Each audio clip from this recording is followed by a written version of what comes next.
We want to understand the stars, we want to understand the physics, biology, the science behind each and everything, but we don't know about our own body, what it consists, why is it working like that. Hi, my name is Sandy, modern day spiritual alchemist. I believe spirituality shouldn't be a privilege for some who can afford to disconnect. It's our birthright and it's nothing separate from us. It's who we are. Let's merge these bridges and create a spiritual and holistic work-life balance. Hello and welcome. So today we are going to talk about chakras. What are they? What is held in there? I'm going to keep it very brief because in the coming videos, I am going to explain more the connection between the mind and body, the spiritual and physical, because these affect us from the core of our existence, mentally, physically, how it's affecting us and how we created all that because of the blockages in that chakras and how to open that blockage as well. Because your digestive system, your thought process, your behavior, and your environment, everything is affected with your internal blockages. Because in today's time, we are struggling quite a lot with emotional health, with mental health, and we don't know how to cope with it, how to understand that. So we are going to understand that first so that we can process those feelings and process those emotions in a proper manner so that we can heal ourselves. So it's straightforward. If you have a car, if it's working in a unison, only then you can drive off. But if your car is not working properly, you have to get it checked. You have to get that sorted before leaving your house for a long drive. And our life is a long drive. It's not for 1 day, 2 days, or a week. It's a long ride. And I believe as soon as we will understand what is happening with our body, what is happening with our engines, we can drive more safely and more smoothly to our destination, which is essential. So to do this, we need to first understand the mechanism of our bodies. So we all know chakra is a Sanskrit word which means cycle or wheels. They are spinning vortex of energy around your body. They start from the base of the spine to the crown of your head. Their location helps us to understand that particular part of your body. For example, in the house, if you have a bedroom or if you have a kitchen, it has its own use. The same way our body and those chakras have its own use, have its own meaning, and it has its own color as well. So these spinning vortex are full of energy. These vortexes cannot be seen by a human eye, but they can be felt. Just a quick practice, if you rub your hands together,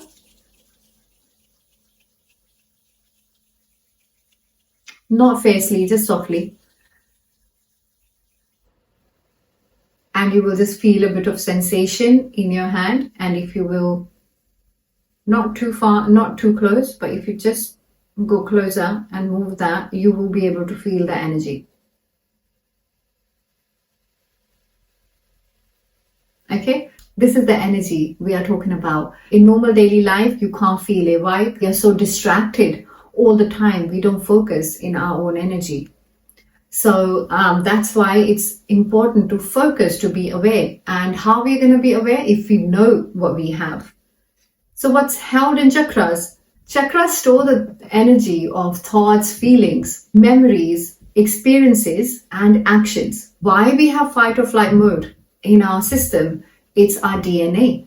It's in our memory that we have to fight or flight because of our safety. Light is safety, dark is scary. If we are under a roof or if we are in a group, we are safe. But when we are alone, it's scary. This is the basic nature of ours, which came through our ancestors. We do a lot of things subconsciously. Why? Because we are programmed to do all this. Okay?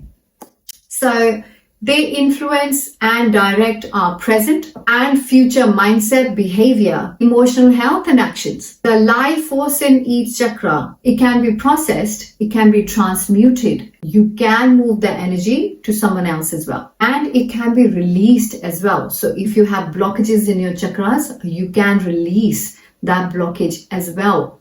yourself so that we can consciously manifest what we want to call in our life rather than experiencing more of the same. The chakras are a part of esoteric idea and concept about physiology and psychic centers, and that emerged across Indian traditions. The belief held that human life exists in two parallel dimensions. One is physical body, sthala sarira, and the other one is emotional, psychological, and non-physical body. It is called subtle body, sukshma sarira. This subtle body is energy, the one we are talking about, while the physical body is mass, the flesh and bones. All right? The mind and the body, they interact and correspond with each other, and they mutually affects each other as well. So the chakra system is a profound philosophical system that represents the level of consciousness. So it's the map to the architecture of the soul. The belief grew into extensive elaboration, with some suggesting 88,000 chakras throughout our subtle body. The number of chakras varies between various traditions, but they typically range between 4 to 7. Most common and most studied chakra system incorporates 6 major chakras along with a 7th center, generally not regarded as a chakra. It was this chakra system that was translated in the early 20th century by Sir John Woodroffe, also called Arthur Avalon. In the text The Serpent Power, Avalon translated the Hindu text Sat Chakra Nirupana, meaning the examination of the 7 chakras. And the chakras are traditionally considered meditation aids. The yogi progresses from lower chakra to the highest chakra, blossoming in the crown of the head, internalizing the journey of spiritual ascent. In the Hindu text, she is known as Kundalini, while in Buddhist text, it's called Khandali. The New Age version incorporates the Newtonian colors of the rainbow not found in ancient Indian system. The root chakra, the sacral chakra, the solar plexus chakra, the heart chakra, throat chakra, third eye chakra, and the crown chakra. Okay, so let's just talk about the first one, which is Muladhara chakra, which is the root chakra. The location is base of spine at the bottom of the tailbone, in the perineum for men and the cervical area for women. According to the symbol, the petals are 4. The Newtonian color is red. Seed syllable, according to Sanskrit, is lam. And the element of this chakra is earth. This chakra's role is to connect all of your physical bodily energy with the earth itself. In other words, this chakra grounds you. Your root chakra is also linked to everything you need to survive. This includes the act of breathing, eating, sleeping, and experiencing physical security. When your first chakra, the root chakra, is balanced, you will feel a deep sense of peace. You will feel safe in the knowledge of your core needs met. So your total healing of the body starts from the root chakra. So the dormant Kundalini, the Kundalini power, is said to be resting here as well. The symbol of it is lotus, 4-petal lotus, with a yellow square at its center, representing the element of earth. And now we're going to go to the second one. Second one is Swadhisthana chakra, the sacral chakra, where the self is established. For example, if you're feeling safe, only then you can feel that you exist. If you are in danger, you can't think more than your survival. Location of this chakra is the pelvic region, a couple of inches below than the belly button. Newtonic modern color is yellow, and the seed syllable, the Sanskrit seed syllable, is Vam, and the element of this chakra is water. Swadhisthana is represented with a lotus within which is a crescent moon, symbolizing the water element. In esoteric Buddhism, it's called Nirmana, the petal lotus of creation. It's also known as the place of the self. The sacral chakra is all about your creative identity as a human. This chakra helps you enjoy your life here on earth. It's the energy that motivates you to enjoy the fruits of your labor. Above all, indulging in pleasurable activities like sex, artistic activities, and good food. When your second chakra is balanced, you will truly relish in the finer things in life. Third one is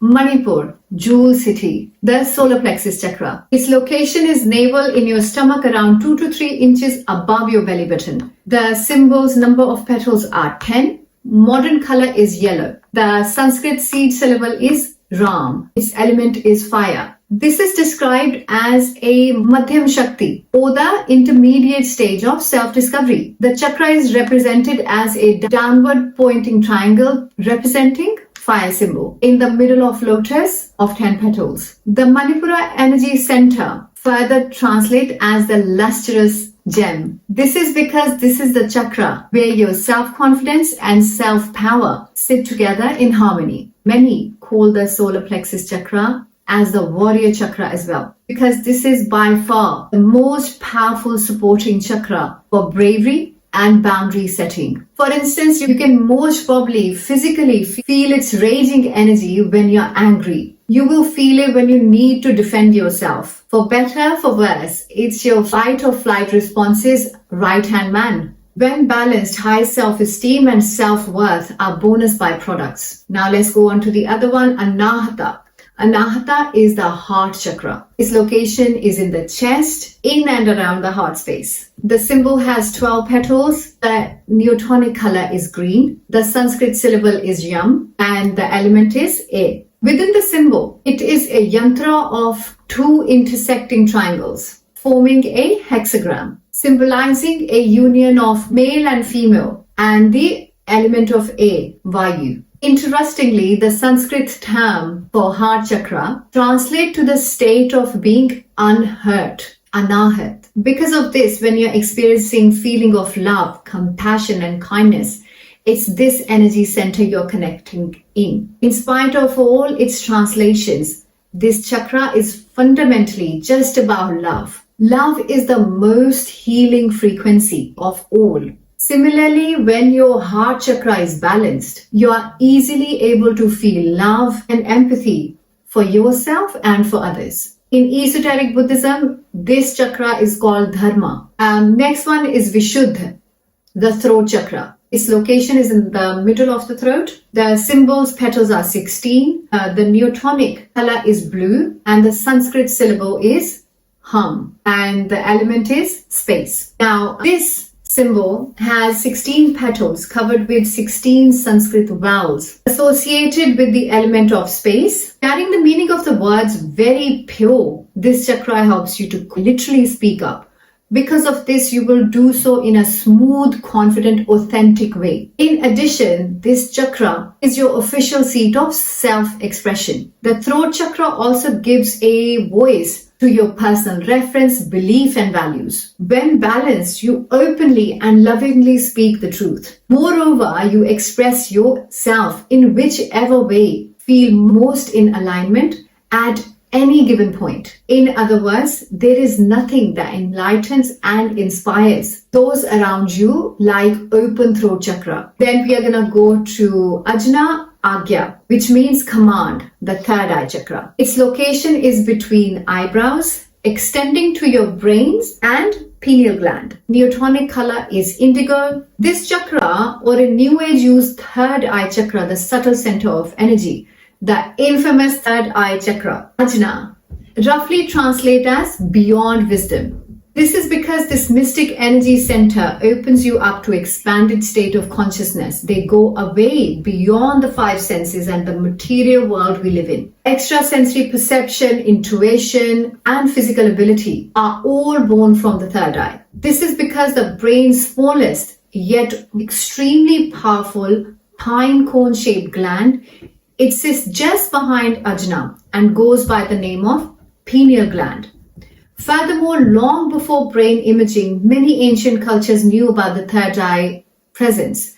They believed it to be our human connection to the divine. When your third eye is balanced, you will feel in tune with the physical and spiritual world. You will also be able to connect both with your ego and the soul. Now, our last one is our crown chakra. This is called Sehasrar, the 1,000 petals. Its location is at the very top of your head, resting on your crown. The symbol has 1,000 petals like a crown, and its color is multicolor. It's violet. The highest spiritual center, most pure consciousness, containing neither object nor subject. When the feminine Kundalini Shakti rises to these points, it unites with the masculine Shiva, giving self-realization and samadhi. According to most tantric yoga traditions, the final chakra translates as 1,000 petals. This refers to its beautiful petal-laden symbology.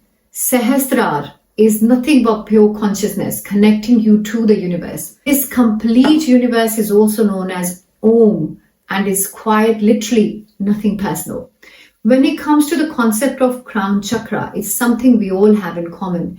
Every human, animal, plant, ecosystem, planet and stars has the same life force energy. It's also worth nothing that this chakra exists beyond your unique ego. It's your connection to God, whatever you deem that to be. Achieving a balanced crown chakra is the goal of any spiritual practice. Moreover, it's not easy to do.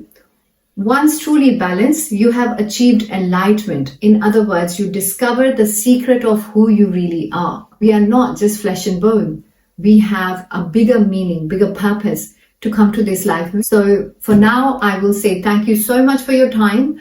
I hope this video will give you some value. I will see you in the next video explaining more about this whole concept of chakras, how it works, and we will talk about each and every chakra individually so that you can understand the concept of it a little bit more in depth and the connection of your physical and psychological mind as well.